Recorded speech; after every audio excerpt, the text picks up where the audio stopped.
This story is titled, My Dad and Stepmom Try to Force Me Out of My Own House for My Pregnant Stepsister.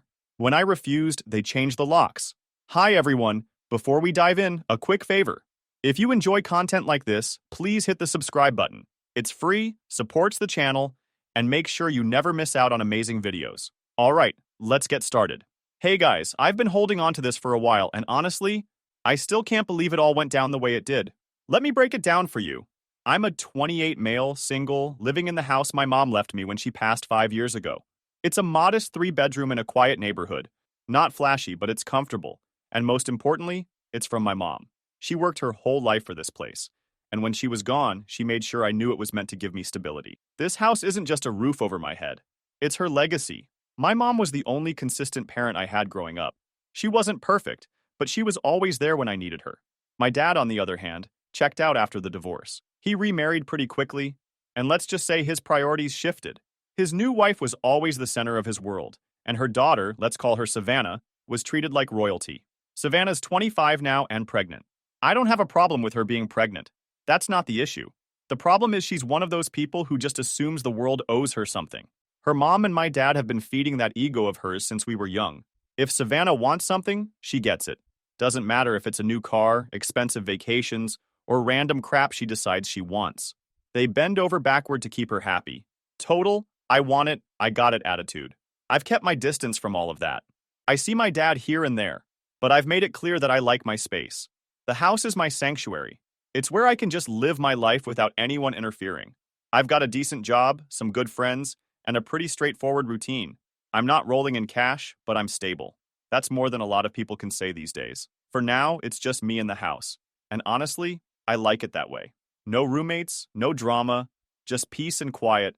Exactly what I needed after my mom passed away. Now, back to Savannah. A few months ago, her boyfriend, some guy named Tyler, left her. Honestly, I could see it coming from a mile away. He always seemed like the type to bail when things got real. Savannah didn't seem too broken up about it, though. From what I heard, she went straight back to her mom and my dad, where she was immediately babied and spoiled all over again. They cooked for her, bought her maternity stuff, and basically treated her like she was made of glass. I didn't think much of it at first. That's their business, not mine. But then, out of nowhere, my dad calls me up and says he wants to talk. This isn't something he does often, so I figured it must be important. I head over to their place, and as soon as I walk in, I can tell something's up. My dad and his wife are sitting at the kitchen table, and Savannah's there too, rubbing her belly trying to remind everyone she's pregnant. They started off with some meaningless small talk, the kind where you know they're stalling. My dad asked how work was going, and his wife nodded along like she cared. But it didn't take long before they cut to the chase. My dad started saying Savannah needed a stable place to live because their house was too cramped with the baby coming. Before I could even respond, his wife jumped in, her tone sharp but coated in fake concern. Well, she said, since you're living alone in that big house and you're not married or anything, it just makes sense for Savannah to move in.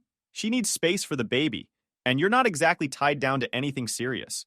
You could easily find something smaller and more practical for yourself. It wasn't a suggestion. It was a declaration, like they'd already decided this was the plan, and I just needed to fall in line. My dad chimed in, saying they'd even looked into some apartments for me, as if doing the research made their demand more reasonable. I couldn't believe it. They were clearly throwing hints, screaming that my life didn't matter, like my house.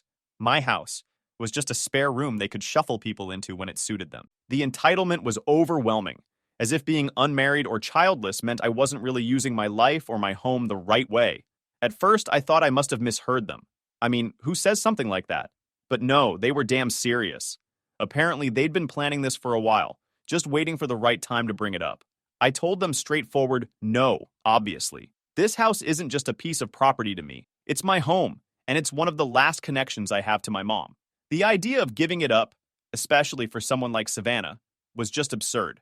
I tried to explain that, but they weren't hearing it. They kept going on about how family helps family, and how I don't really need all that space since I don't have a family of my own. It was like talking to a wall. No matter what I said, they just kept pushing. Savannah barely said anything during the conversation, but the smug look on her face said it all. She was confident they'd wear me down and get what they wanted. That's how it's always been with her. She's used to people caving in and giving her exactly what she wants. At one point, I turned to her and asked, Savannah, do you really want to sit in my apartment? I mean, seriously? This is my home, my space. Why don't you take one of those apartments you guys so helpfully looked up? You've already done the legwork. Why is it suddenly ridiculous for you to use those options but okay to take mine? She just blinked at me, like the concept of her being the one to compromise was completely foreign. Her mom jumped in with her sugar-coated voice saying, "Oh, honey, you don't understand. Savannah needs stability. An apartment won't provide the same comfort and space for her and the baby." I laughed bitterly. So my stability doesn't matter? My comfort doesn't count? You guys are unbelievable. You walk in here, demanding I uproot my entire life for Savannah's sake, and you expect me to just roll over and say yes? Savannah didn't flinch, just sat there with her arms crossed, that smug look plastered on her face like she'd already won. She wasn't even trying to engage, leaving her mom and my dad to do all the dirty work for her. It was obvious she didn't think she needed to explain herself. In her mind, it wasn't a request. It was an inevitable outcome. Her mom jumped in, her voice sharp and condescending. "It's not about your comfort. This is about what's best for the family. Savannah is bringing a new life into this world. Don't you think that's a little more important than your need for space? You're a grown man. You don't need a big house all to yourself. It's selfish to hold on to something that could give her and the baby a better start in life." I stared at her, stunned by the sheer audacity. Selfish? Are you serious right now? You think I'm selfish for keeping what my mom left me? This isn't just some space I'm clinging to. This is my home. This is where I've built my life. And you're sitting here telling me I should just hand it over like it's nothing? My dad sighed, clearly frustrated, and decided to jump in. "We're not asking you to give it up forever," he said, as if that somehow made it better. "Just think of it as helping Savannah get back on her feet. Once she's stable, maybe she can move out, and you can figure out something else for yourself. We're just trying to do what's best for everyone." "For everyone?" I snapped. "No, you're trying to do what's best for her. Let's not pretend this is about the family or doing what's right. This is about you bending over backward for Savannah, like you always do, and expecting me to clean up the mess. Guess what? I'm not playing along." Savannah's mom narrowed her eyes. "It's called being part of a family. Sometimes you have to make sacrifices for the greater good. If your mother were here, she'd—" "Don't," I interrupted, my voice cold. "Don't you dare bring my mom into this. She left this house to me because she trusted me to take care of it. She knew exactly how you'd behave, and that's why none of you are even mentioned in her will. So don't sit here and tell me what she would have wanted, because you have no idea." They didn't say anything to that. My dad looked uncomfortable and went to do something else. Savannah just sat there, arms crossed, with that same smug expression. It was clear she thought I'd give in eventually. She didn't even try to argue or defend herself. Just let her mom and my dad do all the talking, like she was above having to justify this ridiculous demand. To her, it wasn't a negotiation. It was just a matter of when, not if, they'd get their way. But this time, they were messing with the wrong person. This house isn't up for negotiation. My mom trusted me with it, and I'm not about to let them guilt me into giving it up. Still, I could tell this wasn't the end of it. They left the conversation open-ended, like they were expecting me to change my mind, but I didn't. Although I thought maybe they'd cool off and realize how ridiculous the whole thing was after I explicitly said no in their faces. But it was just the beginning. My dad and his wife seemed to think persistence was the key. Like if they kept bringing it up, I'd eventually cave. It started with small, passive-aggressive comments. My dad would call and casually ask if I'd thought more about helping out. His wife texted me articles about the importance of supporting single mothers, as if I'd suddenly feel enlightened and offer up my home. Savannah stayed quiet for the most part, but I could tell she was confident her mom and my dad would handle everything for her. Then they upped the ante. They started showing up unannounced. It wasn't like they were coming over to visit, though. Every time they came, they'd find some excuse to bring the conversation back to Savannah and her needs. One time, my dad showed up with a box of baby clothes for storage. He walked in like it was the most normal thing in the world and asked where he could put it. I told him he could take it back to his house. He gave me this look like I'd just insulted him. "It's just temporary," he said. "You're not even using the guest room." I told him the guest room wasn't for storage. It was for guests. He grumbled but eventually took the box back to his car. That set the tone for every interaction after that. They'd bring up some solution that involved me giving up my space, and I'd shut it down. The thing is, I could tell they didn't see me as the actual owner of the house.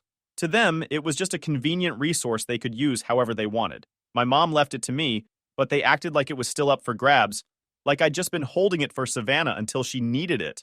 What really pissed me off was how they framed everything as if I was the selfish one. They made it sound like I was just sitting on this treasure trove of space and refusing to share it out of spite. It wasn't enough that I said no. I had to justify my decision over and over again to people who didn't want to hear it.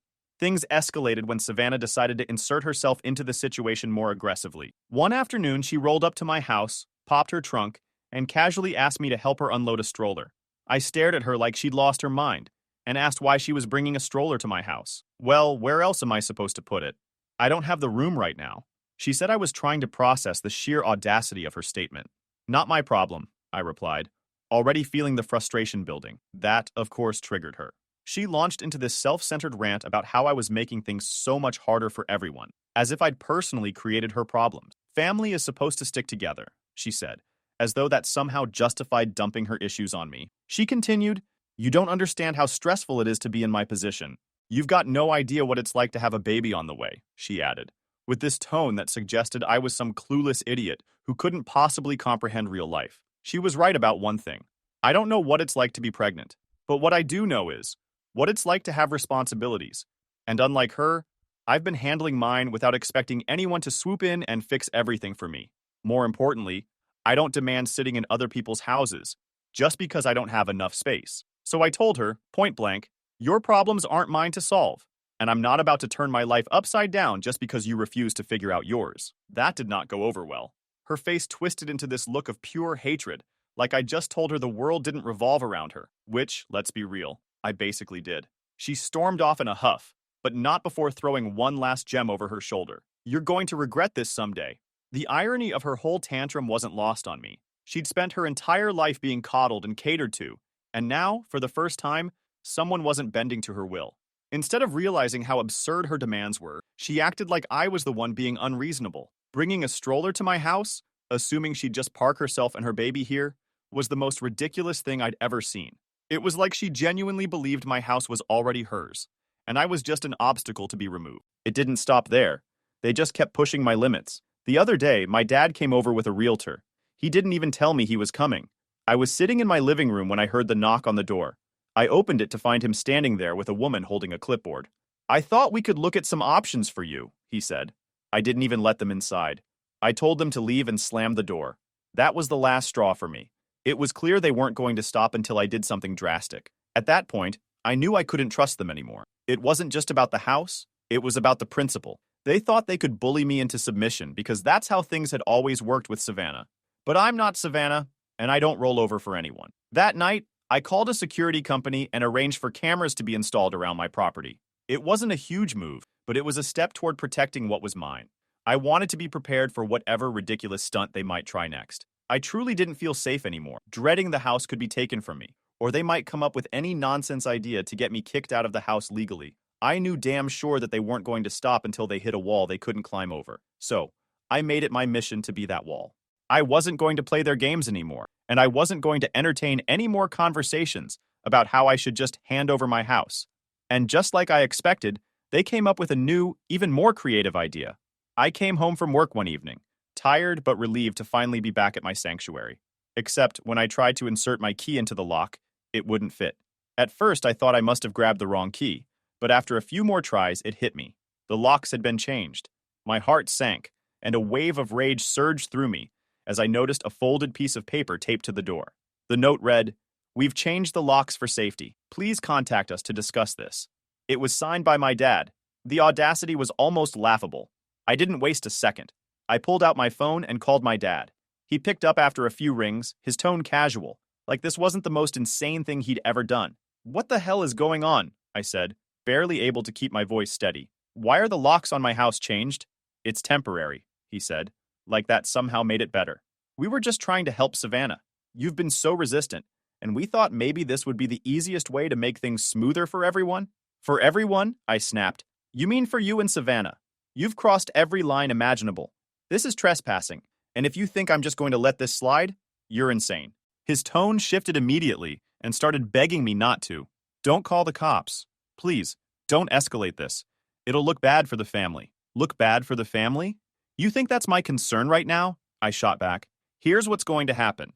You're going to get whoever changed those locks to fix this immediately, or I will call the cops, and I'll press charges for trespassing and attempted theft." There was a pause, and for a moment, I thought he might actually try to argue with me, but he must have realized I wasn't bluffing, because his tone softened further. "Okay, fine.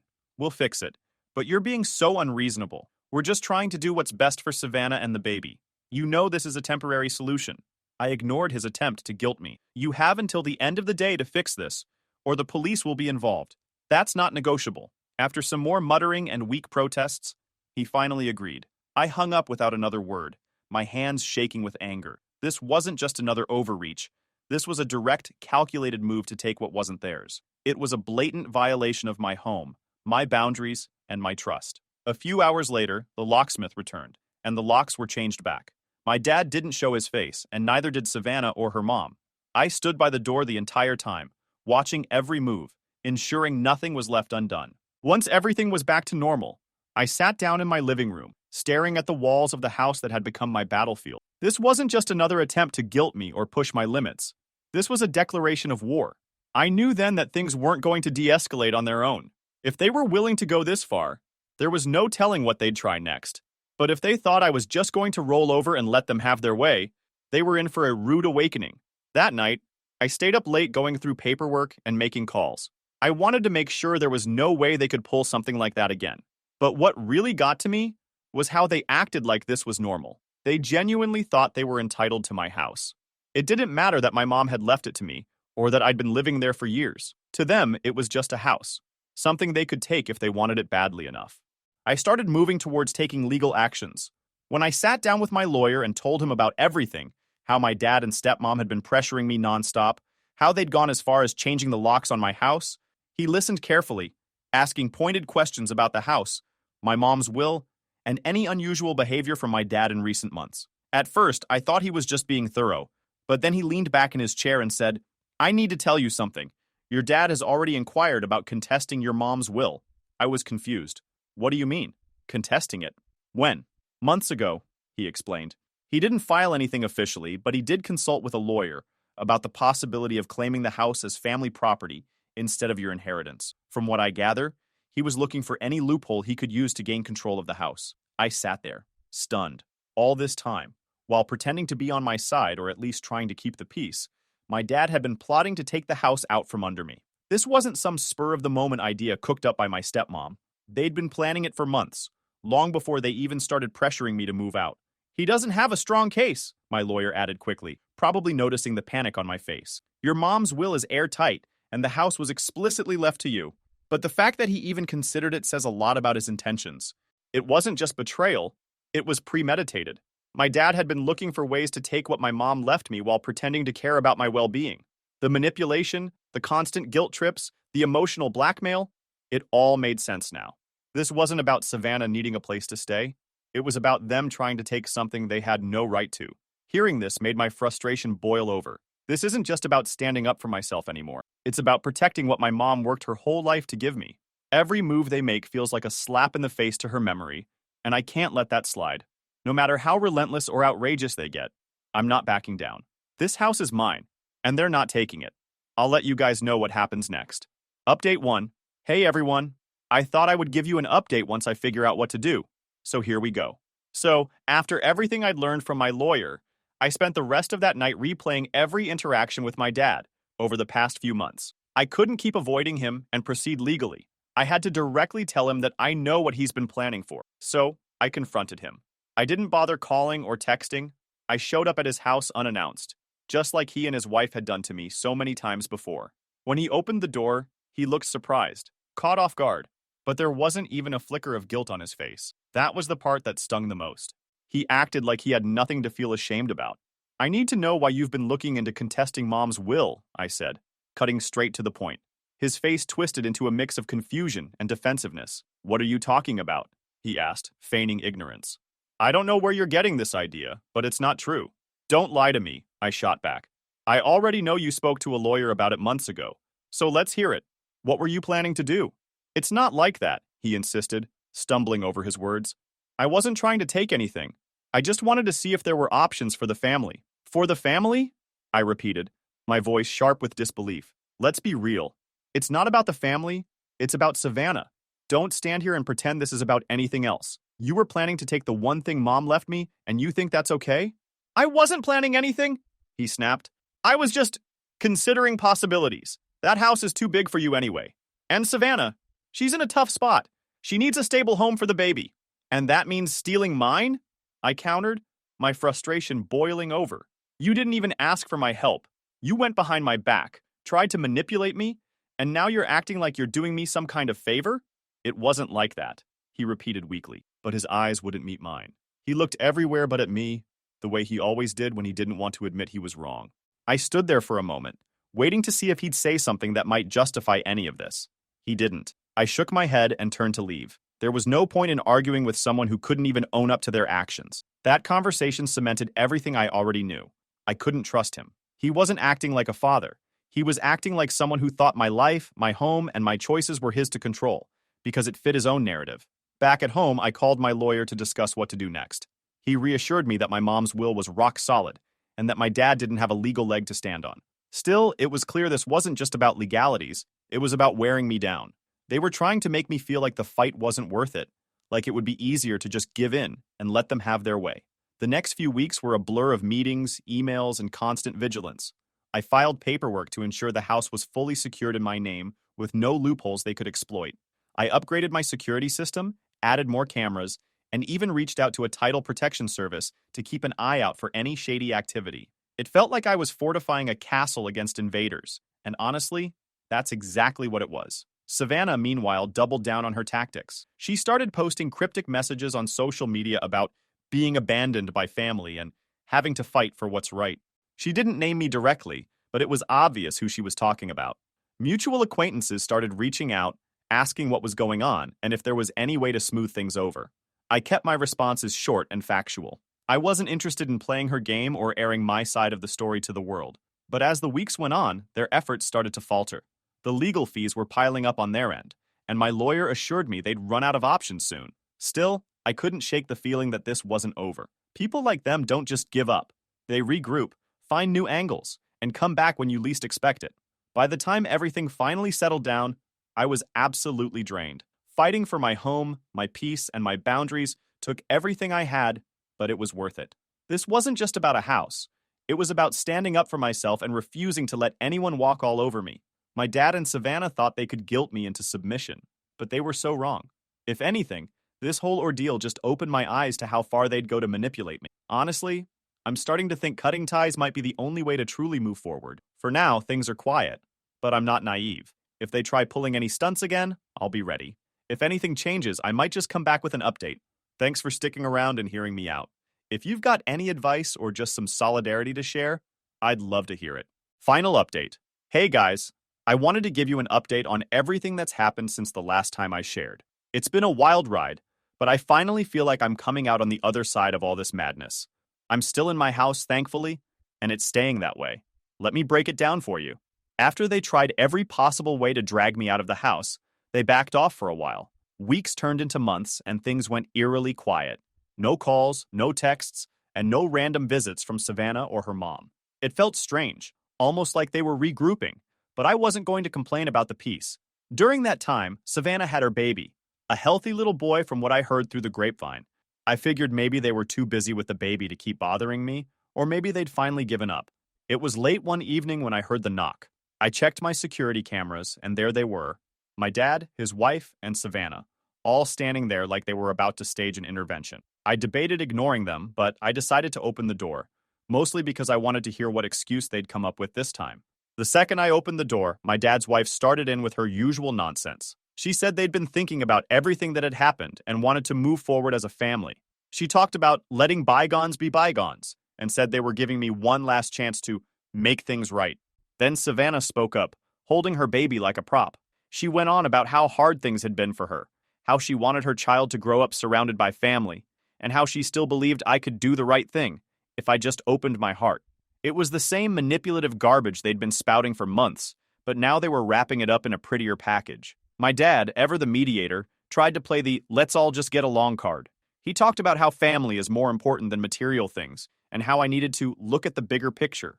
I let them talk for a while, mostly out of morbid curiosity. When they finally stopped, I took a deep breath and laid it all out.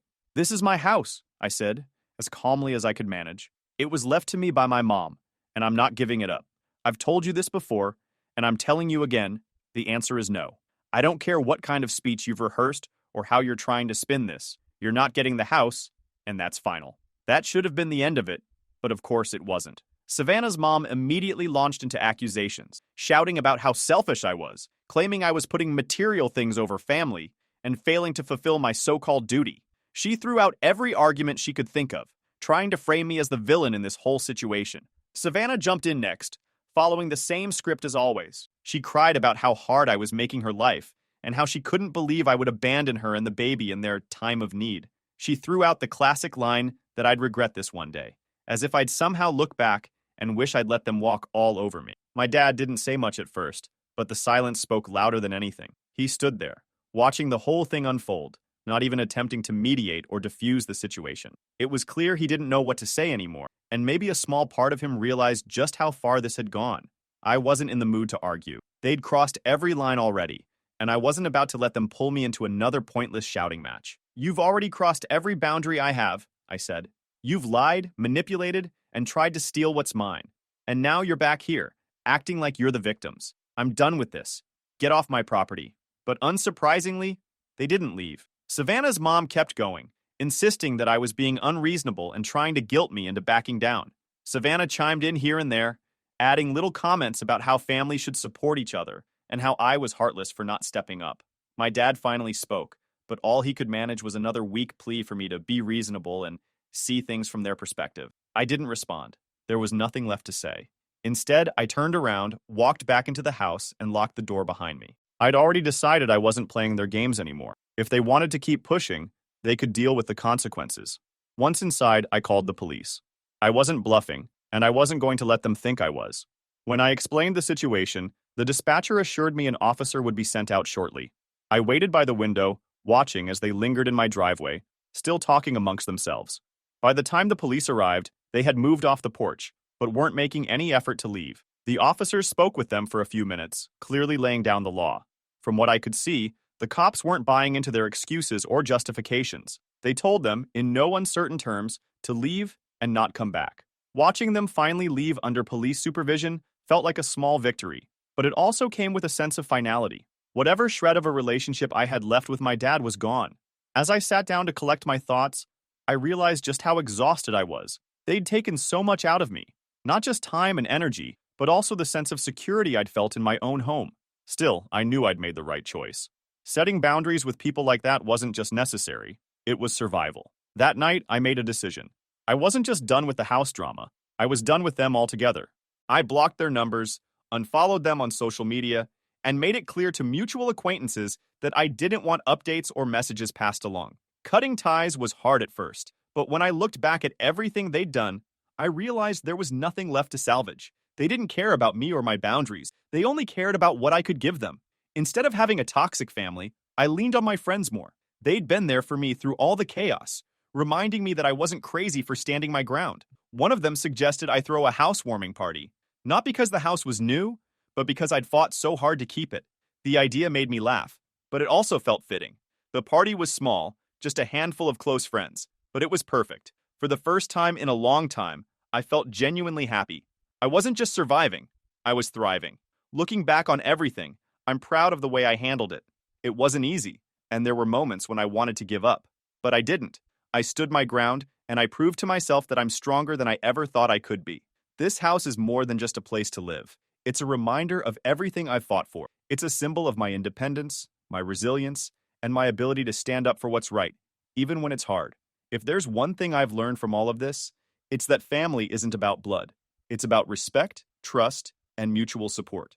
And if someone isn't willing to give you those things, they don't deserve a place in your life, no matter who they are. So, to anyone out there who's facing something similar, stand your ground, set your boundaries, and don't let anyone guilt you into crossing them. You don't owe anyone your peace, your stability, or your happiness. I've moved on from all of this now. I still live in my house, and every time I walk through the door, I'm reminded of what I've overcome. It's not just a house, it's home. And I'm not letting anyone take that away from me. Thank you guys for reading.